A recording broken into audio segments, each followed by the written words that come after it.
प्यारे बच्चों, good morning. गणित में हम पार्ट 4 सरल समीकरण पढ़ रहे हैं। सरल समीकरण बनाना हमने सीखा है कि समीकरण हम कैसे बना सकते हैं। कुछ हमें समझ में आ भी गया होगा कुछ बच्चों को जो पढ़ रहे हैं। अच्छा, इसमें प्रश्नावली 4.1 हम कर रहे हैं, जिसमें 5वां प्रश्न है। आज उल्टा है कि समीकरणों से सामान्य कथन बनाना। पहले हमने क्या किया था, सामान्य कथनों से समीकरण बनाए थे। आज हमने उल्टा करना है, जो कथन समीकरण हमें दे रखे हैं उनसे हमने सामान्य कथन उनको बनाना है। तो उनका सामान्य कथन क्या बनेगा। इसमें है p धन 4 बराबर 15, m minus 7 equal to 3, 2m is equal to 7, m बटे 5 बराबर 3, 3m बटे 5 बराबर 6, 3p धन 4 बराबर 25, 4p ऋण 2 बराबर 18, p बटे 2 धन 2 बराबर 8। ये आपके किताब में भी होंगे, अगर आपके पास किताब है। नहीं किताब है तो आप यहीं से देख लीजिए, इसलिए मैंने पूरा प्रश्न आपके सामने उतारा है। ठीक है, अब देखिए, इसमें हम किसी भी समीकरण को कथन अलग अलग प्रकार से लिख सकते हैं। जरूरी नहीं कि कोई कथन फिक्स है कि ऐसा ही लिखना है। ठीक है, जैसे हमारे पास है p धन 4 बराबर 15। इसमें लेफ्ट हैंड साइड p धन 4 है, राइट हैंड साइड 15 है। p धन 4 का मतलब होता है p में 4 जोड़ना। p धन 4 का मतलब p में 4 जोड़ना, यानी p और 4 का योग। अब देखिए इसका कथन कैसे बनेगा। और लेफ्ट हैंड साइड इसकी है 15, ये परिणाम है लास्ट का। तो p में 4 जोड़ने पर, p में 4 जोड़ने पर ये हो गया, कितना प्राप्त होता है, 15 प्राप्त होता है। बस ये p में 4 जोड़ने पर 15 प्राप्त होता है। ये आपका देखिए कथन हो गया। आ गया ना समझ में। इसका दूसरा कथन भी, और भी कथन इसका हो सकता है। इसका कथन और भी हो सकता है। देखिए और भी हमने कथन लिखे हैं।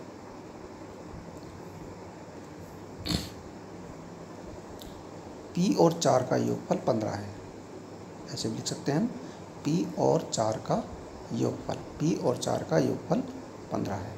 ये भी इसका कथन है, बिल्कुल सही है।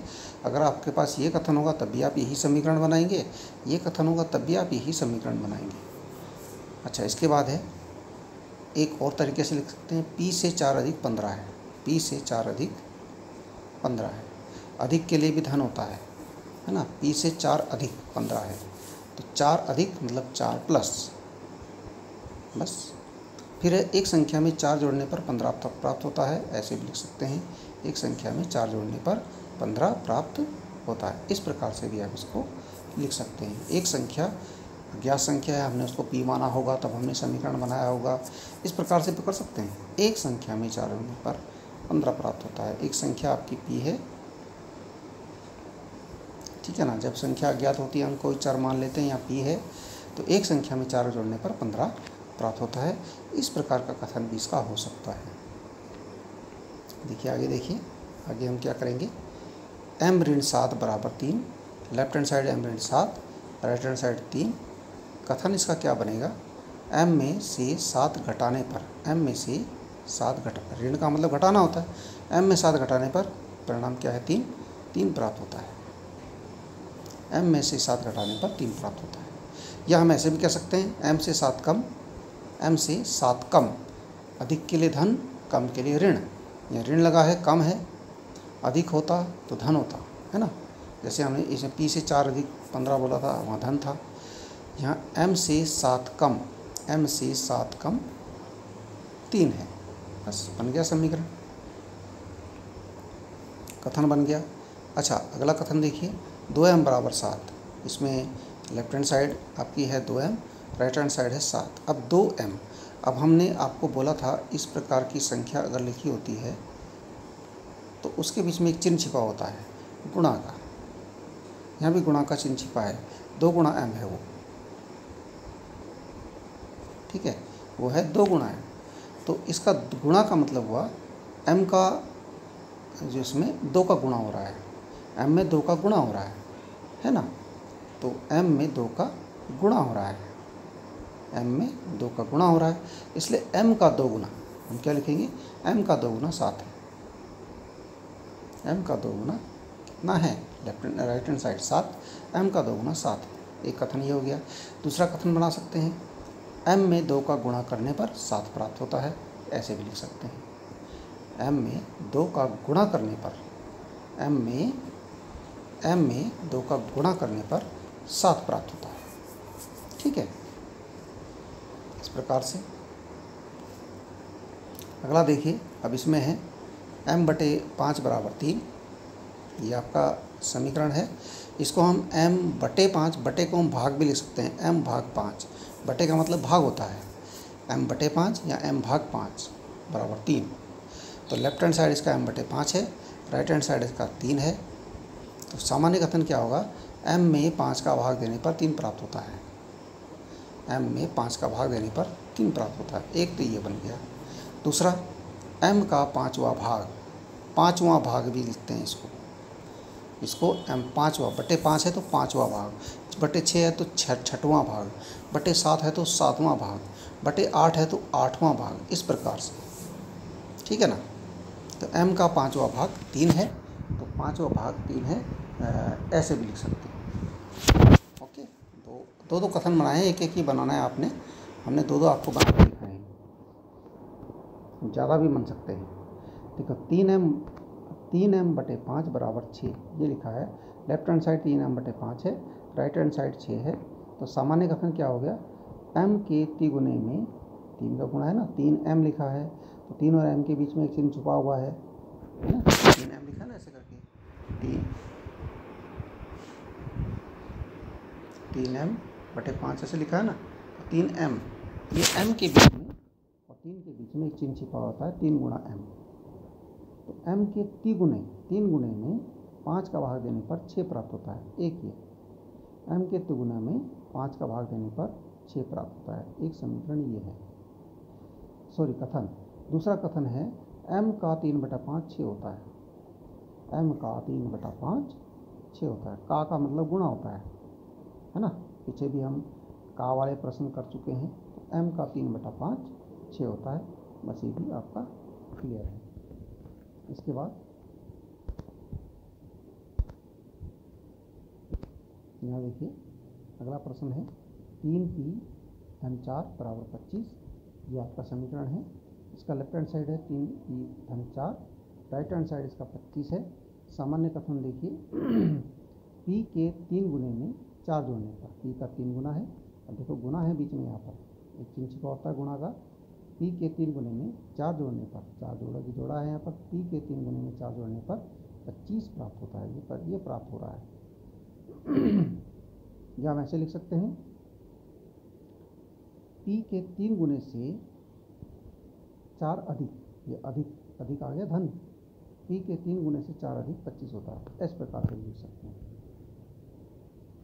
फिर इसके बाद है 4p/2 बराबर 18, लेफ्ट हैंड साइड आपका 4p/2, राइट हैंड साइड आपका 18। सामान्य कथन बनेगा, p के 4 गुणे में से 2 घटाने पर, p का 4 गुना, इसमें से 2 घटाने पर 18 प्राप्त होता है। यह p के 4 गुणे में से 2 घटाने पर 18 प्राप्त होता है। इस प्रकार से, या p के 4 गुणे से 2 कम किया, 2 घटाया तो 2 कम, p के 4 गुणे से 2 कम 18 है, या p का 4 गुणा ऋण 2 18 होता है। किसी भी प्रकार से लिख सकते हैं। आगे देखिए, p/2 धन 2 बराबर 8, लेफ्ट हैंड साइड p/2 धन 2, राइट हैंड साइड 8। सामान्य कथन क्या होगा, p के आधे में 2 जोड़ने पर 8 प्राप्त होता है। p के आधे में, p/2 का मतलब p का आधा, जब बटा 2 किसी भी नंबर का बटा 2 होता है तो उसका आधा होता है, इसका मतलब होता है आधा। जिससे 10/2 करते हैं तो उसका मतलब 5 होता है, 18/2 करते हैं तो उसका मतलब 9 होता है ना, 20/2 करते हैं तो उसका मतलब 10 होता है। तो ये p/2 है तो इसका मतलब p का आधा। तो p के आधे में 2 जोड़ने पर 2 जोड़ दिया, ये हमारा लेफ्ट हैंड साइड है, राइट हैंड साइड 8 प्राप्त होता है। p के आधे में 2 जोड़ने पर 8 प्राप्त होता है। एक इसका कथन हो गया। दूसरा, या हम ऐसे कह सकते हैं, p के आधे से 2 अधिक 8 है, 2 अधिक धन है ना, वहाँ पर 2 अधिक, इस प्रकार से आप इसको कर सकते हैं। ठीक है, आगे प्रश्न नंबर 6 है इसका। इसमें हमें फिर वापस चलना है, समीकरण बनाना है। पहले हमने समीकरण से कथन बनाए, अब कथनों से समीकरण बनाना है। कथन है आपका है, इरफान कहता है कि उसके पास परमित के पास जितने कंचे हैं उनके 5 गुने से 7 अधिक हैं, है ना। इरफान क्या कहता है कि परमित के पास जितने कंचे हैं, है ना, इरफान के पास जो कंचे हैं वो बताता है कि मेरे पास इतने कंचे हैं। लेकिन कैसे बताता है, वो बताने का तरीका ये है कि परमित के पास जितने हैं उनके 5 गुने से 7 अधिक हैं। अब परमित के कंचों को m मान लीजिए, दे रखा है इसमें, तो माना परमित के पास कंचों की संख्या m है। तो इरफान के पास कितने कंचे हैं, परमित के कंचों के 5 गुने से 7 अधिक। परमित के कंचों के 5 गुने से 7 अधिक। परमित के कंचे हैं m, ये m के 5 गुने, m का 5 गुने से 7 अधिक। तो m का 5 गुना क्या हुआ, m का 5 गुना 5 की गुणा हो गई, m गुणा 5 से 7 अधिक। m गुणा 5, 5 का m में गुणा हुआ तो 5m हो गया, से 7 अधिक जुड़ जाएगा, अधिक है तो 5m धन 7। यानी इरफान के पास जो कंचे हैं वो कितने हैं, 5m धन 7। लेकिन कथन हमारा क्या कह रहा है कि इरफान के पास कितने कंचे हैं, वो हमने शायद यहाँ लिखा है, क्या नहीं लिखा है। हाँ, उसमें जो प्रश्न है उसमें देख लेना, उसमें लिखा है इरफान, कथन के अनुसार इरफान के पास कंचे हैं 37। कुल कंचे कितने हैं, 37, और हमारे अनुसार कंचे कितने हैं, 5m धन 7। तो समीकरण क्या बनेगा, 5m धन 7 बराबर 37। दोनों की बात मान लेते हैं, अपनी भी और कथन की भी। ठीक है, आगे चलते हैं। लक्ष्मी के पिता की आयु 49 वर्ष है। उनकी आयु लड़की की आयु के 3 गुने से 4 वर्ष अधिक है। ठीक है ना। वैसे तो लक्ष्मी के पिता की आयु 49 वर्ष है, ये एक बात है। दूसरी बात उसने ये बताई कि उनकी आयु जो है, यानी पिता की आयु लड़की की आयु यानी लक्ष्मी की आयु से के 3 गुने से 4 वर्ष अधिक है। लक्ष्मी की आयु को वर्ष में लीजिए, 22 वर्ष में लीजिए। माना कि लक्ष्मी की आयु 22 वर्ष है, तो पिता की आयु का कैसे दिया, लक्ष्मी की आयु के 3 गुने से 4 वर्ष अधिक। लक्ष्मी की आयु है आपकी वाई, कितनी है, लक्ष्मी की आयु आपकी वाई के 3 गुना से 4 वर्ष अधिक, 4 वर्ष अधिक कर दिया। तो 3 गुना वाई गुणा 3 से 4 वर्ष अधिक, 3 वाई गुणा 3 बराबर हो गया 3 वाई से 4 वर्ष अधिक, 3 वाई धन 4 अधिक है, धन 4 हो गया, 3 वाई धन 4। कथनानुसार पिता की आयु है 49 वर्ष।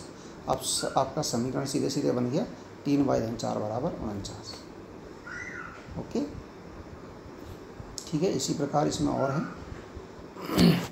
अभी एक अध्यापिका जो है अपने बच्चे के बारे में बता रही है, अपने विद्यार्थी के बारे में, कि अध्यापिका बताती है कि उनकी कक्षा के एक विद्यार्थी द्वारा प्राप्त किए गए अधिकतम अंक प्राप्त किए गए न्यूनतम अंक का दुगुना धन 7 है। न्यूनतम अंक का दुगुना धन 7, जो जिसने अधिकतम प्राप्त किए हैं उसके अंक न्यूनतम प्राप्त करने वाले विद्यार्थी के अंक का दुगने से 7 अधिक है ना।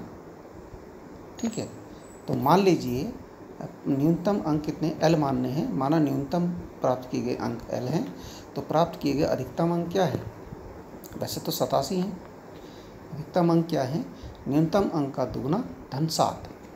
न्यूनतम अंक है आपके हैं L का दुगुना धन 7, बस ऐसे करना है, L का दुगुना धन 7। तो L का दुगुना धन 7, L का दुगुना हो गया 2L, 2 को इधर ले आते हैं हम सामने, जिसे देखने में अच्छा लगे। 2L धन 7, L गुना 2 का 2L हो गया, और धन 7 है ये, 2L धन 7। कथनानुसार प्राप्त किए गए अधिकतम अंक आपके 87 हैं। ठीक है, अतः समीकरण क्या बन जाएगा, 2L धन 7 बराबर 87। इसी प्रकार एक त्रिभुज वाला प्रश्न आ गया। एक समद्विबाहु त्रिभुज में शीर्ष कोण प्रत्येक आधार कोण का दुगुना है। शीर्ष कोण प्रत्येक आधार कोण का दुगुना है। मान लीजिए प्रत्येक आधार कोण 20 डिग्री है। याद रखिए कि त्रिभुज के तीनों कोणों का योग 180 अंश होता है। ये याद रखने वाली बात है कि किसी भी त्रिभुज के तीनों कोणों का योग 180 अंश डिग्री होता है। अब यहाँ देखिए, माना आधार कोण 20 डिग्री है। ये जब जो संधिबाहु त्रिभुज होता है उसमें दो कोण बराबर होते हैं, आधार कोण बराबर होते हैं, ये वाले और ये वाले। ये बी है तो ये भी बी है, और इसका दुगना है शीर्ष कोण ये है, इसको शीर्ष कोण बोलेंगे, ये 2b है। शीर्ष कोण आधार कोण का दुगना b गुणा 2 यानी 2b। अब समीकरण कैसे बनेगा, यहाँ पर थोड़ी समस्या उल्टी है। समीकरण कैसे बनेगा कि त्रिभुज के तीनों कोणों का योग कितना होता है। वैसे तो त्रिभुज के तीनों कोणों का योग कितना होगा, एक b है, दूसरा b है, तीसरा 2b है। ये होगा आपका, ये b सब जुड़ जाएंगे, ये एक b, ये एक b है और 2b है, एक b है, एक b है और 2b है, तो 2b, 3b, 4b, ये हो गया आपके 4b। तो त्रिभुज के जो अंतः कोणों का योग है वो त्रिभुज के तीनों कोणों का योग 4b हो रहा है, परंतु जो वो कह रहा है कि त्रिभुज के तीनों कोणों का योग 180 डिग्री होता है, तो इस 4b बराबर 180 डिग्री, ये आपका समीकरण बन जाएगा। यहाँ हमने ऐसे बनाया है, b धन सीधे 180 दिया है, तो 4b बराबर 180 अंश, ये आपका समीकरण बन गया इसका। ठीक है, इस प्रकार से ये प्रश्न करने हैं आपने।